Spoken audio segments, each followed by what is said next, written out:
Yo! What's up? Good morning mga pre! Alright, kumusta? Kumusta na kayo, no?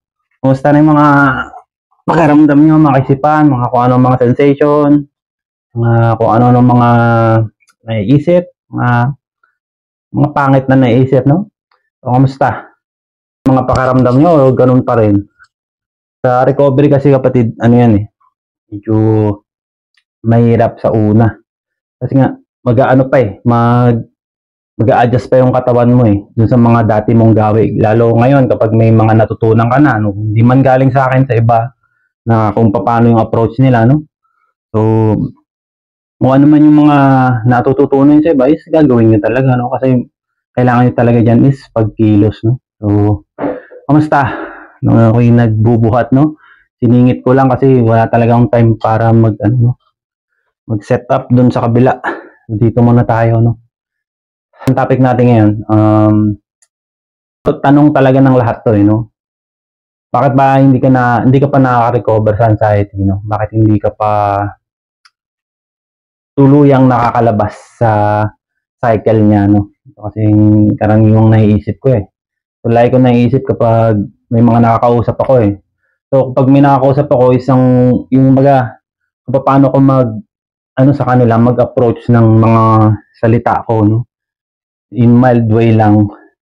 Pero mas gusto nila kung kausapin na yung parang pagalitan ko sila. No? Meron hindi pwede yun kasi yan eh, baka meron mga tao, di ba? Baka damdamin nila or meron silang maisip na masama sa akin, no? So kailangan swabe lang, no? So, topic natin is bakit ba hindi ka pa rin nakaka-recover? Although na topic ko naman na to, no? Pero ibabase na rin natin kay Claire Wicks, no? So, ayan. Intro.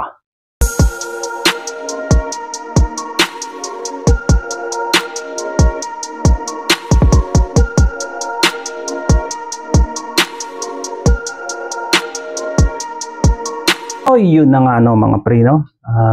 Salamat nga pala dito sa aking nag-sponsor ng aking mic. Malinaw ba? Sabi nila kasi, ang hina daw ng boses ko eh. Lalo na pag hindi ka siya na-edit, no? Kahit i-edit ko siya, ang hina talaga ng boses ko. So, ito. Low. Alright. Di ba? Parang totoo eh, no? Vlogger na vlogger. So, ayan. Bakit nga ba hindi ka pa rin nakaka-recover sa anxiety mo, no? Sa anxiety disorder mo. Isang word lang naman halos yan eh. Laban, no? Kasi nga, nilalabanan mo. Yan ang dyan eh. Nilalabanan mo yung kung ano yung pakaramdam, kung ano yung mga naiisip mo. Yun yan eh. Yun talaga ang main yan. Kaya nga, dun sa mga vlogger, minsan mga nababasa ko, mga napapanood ko, no? Paano labanan si anxiety? Ha?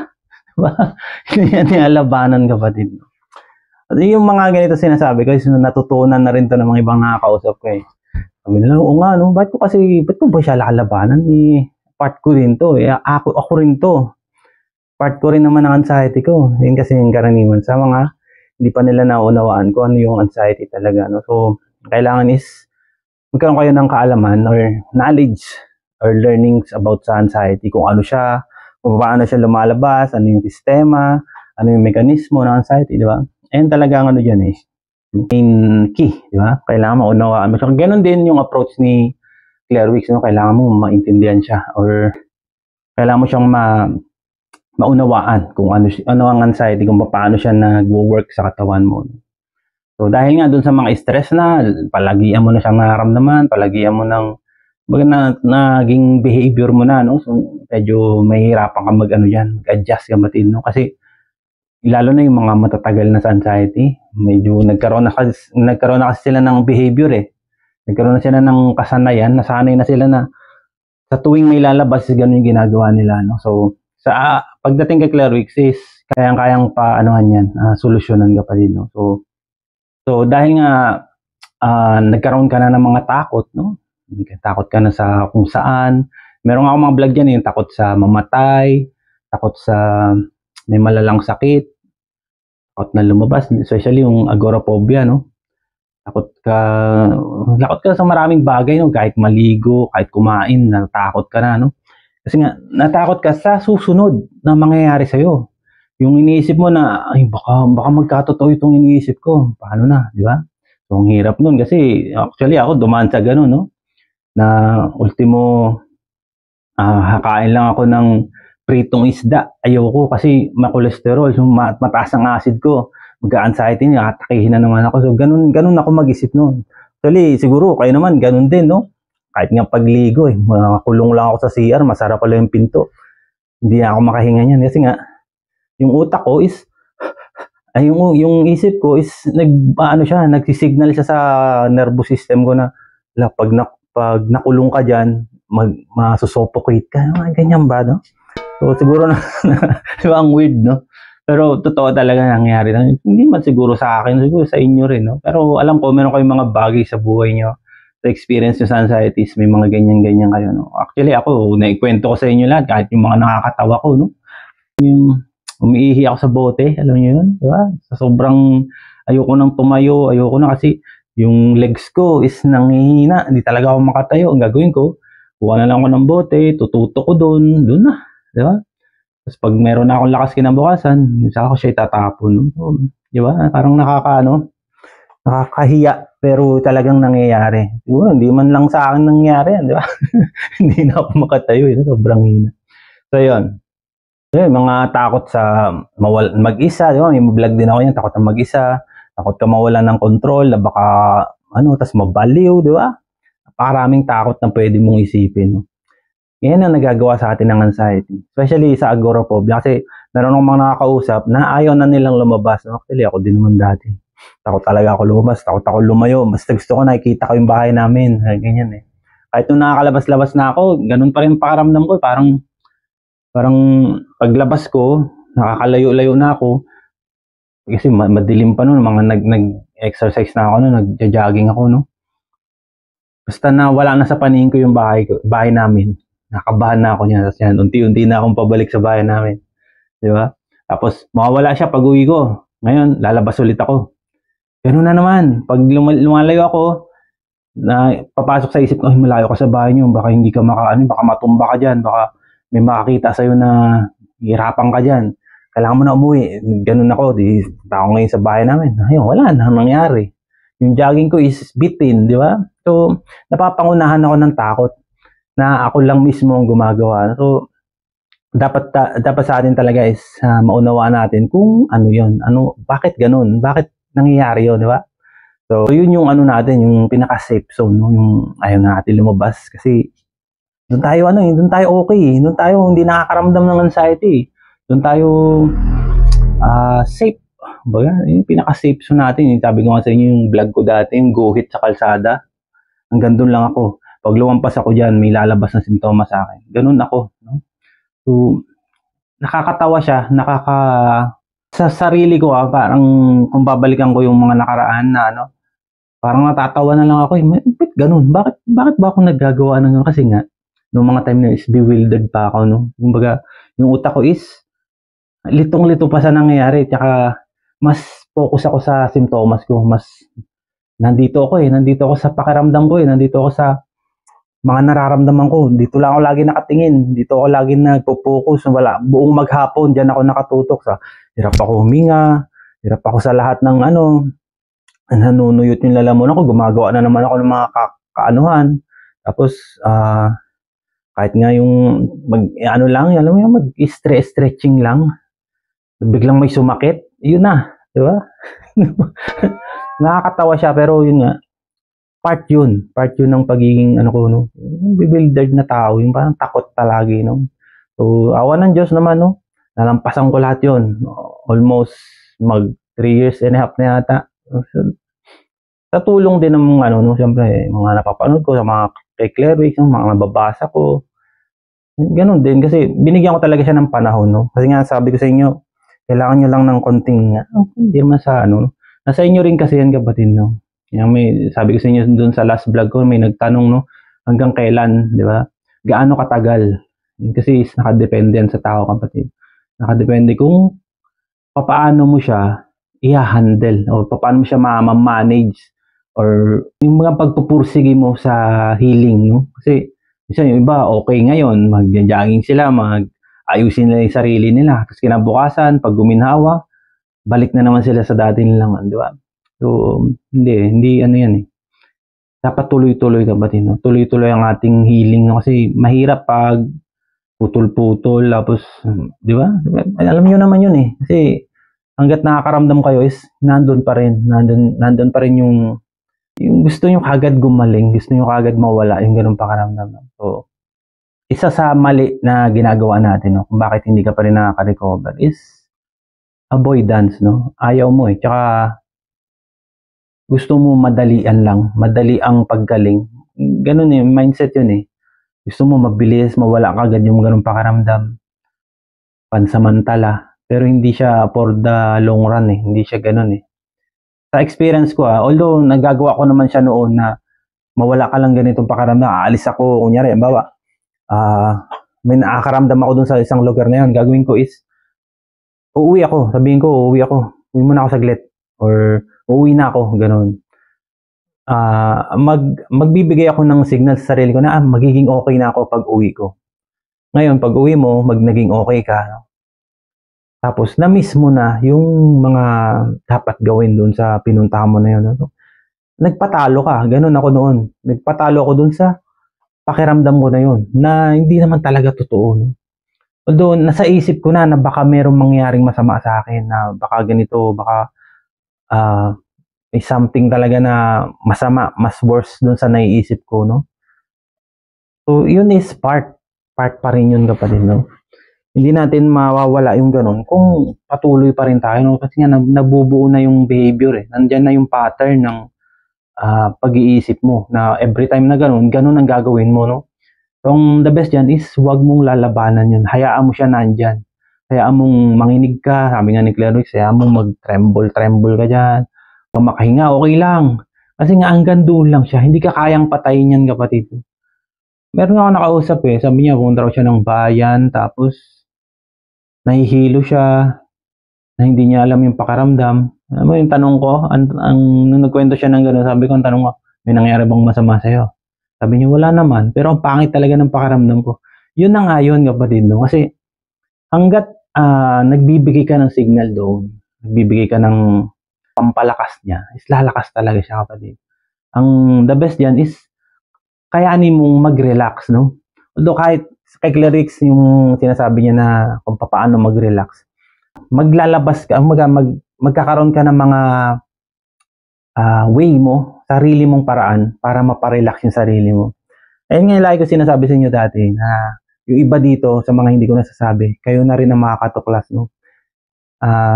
Every time na lumabas kayo, nagpa-practice na kayo lumabas, nagpa-practice na kayong ng pagharap, no? So, ngayon hindi kayo makaporma kasi talagang sobrang lakas, no? So, ang gagawin niyo doon is hinto muna kayo, no? Tapos balikan niyo siya mamaya or bukas. Sige, kung ngayon hindi talaga kaya is bukas naman, oh. So, hahanapin niyo doon sa point na yun kung saan kayo nagkamali, kung saan yung anong oras, paano ba yung diskarte, yung ganyan, di ba? Maano niya yan, malalampasan niyo yun yung ganoon. Kasi nga, nag-restore na sa isip niyo na kahapon ganito yung ginawa ko eh. Tapos, mapapansin niyo, malalampasan niyo yun, yung kahapon na hindi niyo nakaya. Malalampasan niyo yun, sigurado yun. Kasi, ano ka na eh, yung baga handa ka na eh, doon sa mangyayari na yun, no? So, ang anxiety mo, ano na ako nito eh, kumbaga, binabantayan na ako nito eh, hindi ako lalabas ngayon, ganun ng ano yan eh. So, parang comedy pero totoo. Try nyo lang try na ganun, kapatid, no? Pero naman nagsasabi may oras naman daw yung atake ng anxiety. Yun is pattern na, kapatid, no? Nasanay na yung katawan mo sa ganun. Bawa, tanghali, kumain ka ng tanghalian, no? Pagkakain mo is acid ka na naman, sakit na naman ng tiyan mo. Ngayon magsisignal ka na naman sa katawan mo na, uy, oras na para lumabas ang acid, no?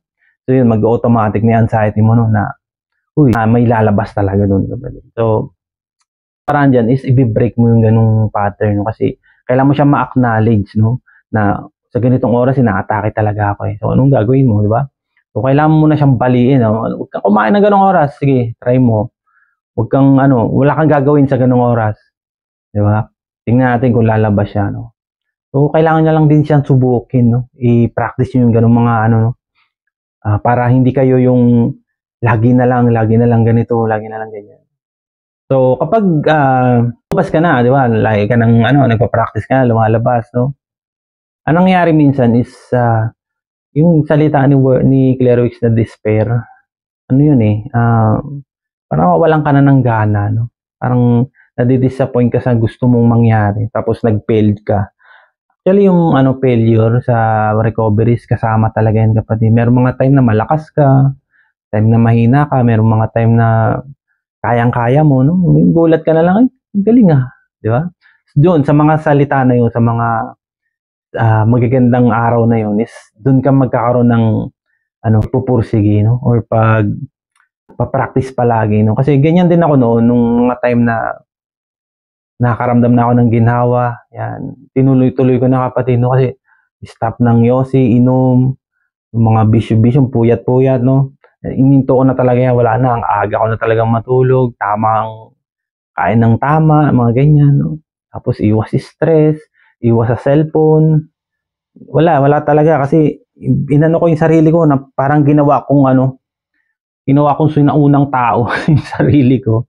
Totoo yun, kapatid, no? Yung gigising sa umaga, mag-exercise, papawis, no? Tapos gagawa sa bahay.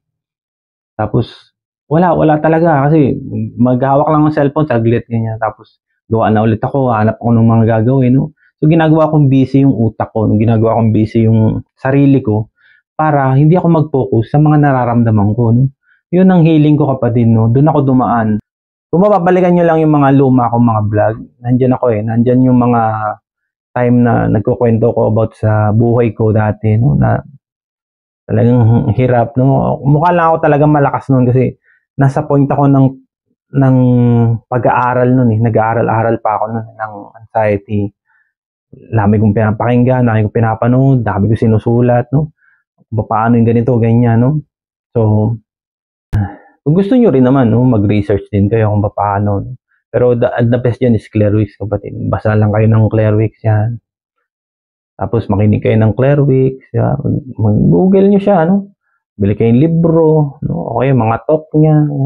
Diba? Meron ako niyan dito sa YouTube, tinanggal ng YouTube, almost 1 in 45 minutes yun. Tinanggal nila kasi nga, copyright yun, merong may-ari, no? So yun, nakuha ko naman siya sa isang site din, Pero yun nga, may-ari pala, yun na. Pero yun is, alam ko marami nakakuha nun, lalo na mga foreign. Yun. Hinukay ko kasi yun pagdating sa kung saan makukuha yun. Meron pa naman ako dito sa cellphone nun, pero ewan ko kung nandyan pa. Isa, yung wala na sa YouTube, tinanggal na sa YouTube yun, pero meron pa ako. Yun yung pinapakinggan ko lalo pag wala akong magawa minsan sa trabaho, nakikinig ako noon. Lalo pag mag-isa ka lang, kailangan mo rin yan. So yan, so dami kong kinukwento no. Actually part din, kailangan ko rin talaga magkwento sa inyo. Hindi siya yung direct to the point talaga na kasi mahirap i-direct to the point kung wala akong experience, parang hindi ka panipaniwala, di ba? Pwede ko lang siyang sabihin na ganito, ganyan. Kahit naman wala sa akin, no? Di ba? Mahirap yun. Kailangan ko talaga magkwento sa inyo, no? Kung ano ako noon, kung ano yung mga na-experience ko, kung ano yung dati, di ba? Para makarelate kayo, no? Sa kung ano man ako noon sa ngayon, di ba? So kapag nakakaramdam ka na, kapatid, no? Ang gagawin mo dyan is pipilitin mo talagang mawala yun. Ang gagawin mo is iwasan mo, lalayo ka dun sa nagtitrigger sa'yo, or pipilitin mong makaiwas, no? Or avoid mo talaga lahat ng mga pakiramdam na yun kasi ayaw mo dun Yun ang nangyayari karaniwan, kaya hindi ka nakaka-recover, kapatid. Kaya nandyan ka pa rin, na-stuck ka na dyan, no? Kasi ayaw mo siya. Kailangan mo talagang, ang mo dyan is gugustuhin mo siyang naandyan siya, kapatid, no? Kasi sabi ko nga sa inyo noon, kailangan mo siyang turuan na naandyan siya, gising siya, nararamdaman mo siya, no? Hindi pwedeng hindi mo siya nararamdaman kasi mahirap mag-practice pag wala siya, no? Sabi ko kasi pag tulog yung anxiety nyo is wala kang nararamdaman, hindi siya matututo, hindi mo siya mamamanage kung tulog siya, kapatid, no? Kailangan nandyan siya, nararamdaman mo siya. In case na, halimbawa, nasa palengke, o bayan, nakakaramdam ka, no? patunayan mo na sabi mo, wala akong pakialam sa'yo, di ba? Wala akong ano sa'yo, bahala ka dyan. Di ba? Hanggang sa mag-fade na lang siya. Sabihin ng anxiety mo, hindi na naman ako pinansin ito. Siguro, meron na siyang iba. Alright? Di ba? So, parang ano doon, ang point doon is, kailangan mo siyang harapin sa ganung paraan, no? Pagharap yun, kapatid, no? Tsaka acceptance. Na in-accept mo siya, nandiyan ka, okay. Di, bahala ka dyan, di ba? So, nangyari kasi is, kapag iniwasan mo na siya, tapos, sinunod mo yung gusto mo, no? Lumayo ka, tapos nakaramdam ka ng ginhawa dun sa malayo. Parang bibitawan mo yun, biglang bibitawan mo yung yung mga tension sa katawan mo, yung mga kaisipan mo na kailangan umalis ako dun para mawala yung pakiramdam. Hindi ganun, kapatid, no? Kailangan nandun ka, on the spot, nandun ka. Dun mo siya mawawala sa mismong spot na yun na nakakaramdam ka, no? Hindi pwedeng lalayo ka para lang mawala yung ganung pakiramdam. Kailangan nandun ka, kapatid. Ganun ang healing, kapatid. Kasi hindi mo siya binigyan ng kaunting kaisipan na pag nawala siya is ganun na. Hindi. Kailangan susundin mo. Hindi ganun eh. Hindi mo siya kailangan sundin, kapatid, no? Ang kailangan mo sundin is yung present mind mo, kapatid, na kalma. Di ba? Sabi nga sa inyo, mayroon ba nga mga tool na hinga-hinga mo lang, ganyan. Di ba? Para lang kumalma ka, no? Kasi iba nga sabi ko sa inyo, ibang mga pampakalma is kayo na makakatuklas yun. So, hindi galing sa akin, ha? Kayo na mismo, no? So, kung meron kayong mga pampakalma dyan is pwede nyo naman i-share dito para matutunan din ng iba, no? So, sabi pa nga ni Claire Wicks is do it worse, sabi niya. Sabihin, kung hanggang saan ang anxiety mo, laksan niya na kung lalaksan niya, no? Ibigay niya na lahat, kumbaga hamunin mo siya na, sige, todo mo na, patayin mo na ako ngayon. Gawin mo na lahat. Yun yung acceptance, kapatid, no? Yun yung mismong method niya, no? Na kapag nakakaramdam ka, is hanggang doon lang yun. Kailangan mo lang siyang palampasin kasi nga, naunawa na natin na siya ay adrenaline lang, kapatid. Na may limit na kaya niya lang tumagal ng mga 5 minutes, 10 minutes, sige, okay na yun. Tatagayin mo lang siyang lumipas. Yun ang key doon, kapatid, no? Kailangan mo lang siyang lumipas. So, ang ano dyan is, kailangan nyo lang i-practice yun, yung na ganun, na kapag nakakaramdam kayo is, hayaan nyo lang siya. Dadalo yan, kapatid. Kumbaga, doon na lumalabas yung floating niya, no? Yung floating method niya, no? Kasama doon sa 4, no? So, yun lang. Yun lang yung, kapatid, no? Kaya hindi ka nakaka-recover pa is, nilalabanan mo. Inaano mo siya. Pinagbibigyan mo. Kumbaga, nagpapatalo ka. Yun ang ano dyan eh. Or tinatalo ka niya dahil pinagbibigyan mo siya, no? Hindi ka mananalo dyan, kapatid. Kaya wala tayong laban na nilalabanan dito, no? Wala tayong kaaway. Wala tayong kailangang sugpuin dito, no? Wala. Kasi part mo, kailangan mo lang makipagkasundo. Ayun, di ba? Word. Di ba? Para maging maayos ang iyong mental health. Hindi nyo kailangang labanan, iwasan or tanggihan yung ganung pakiramdam. Kasi nga, alam nyo na yung mangyayari. So yun lang, mga kapatid, maraming salamat. Sana may nag-guess kayo kahit kaunti sa ating vlog at sana magtuloy-tuloy na yung paggaling nyo at maging okay na kayo. Gaya ko, no? Na wala na. Although meron man ako nakaramdaman is part na lang din kasi sobrang sakit talaga ng katawan ko. Almost 3 weeks na akong ganito. So yun, maraming salamat. Adios.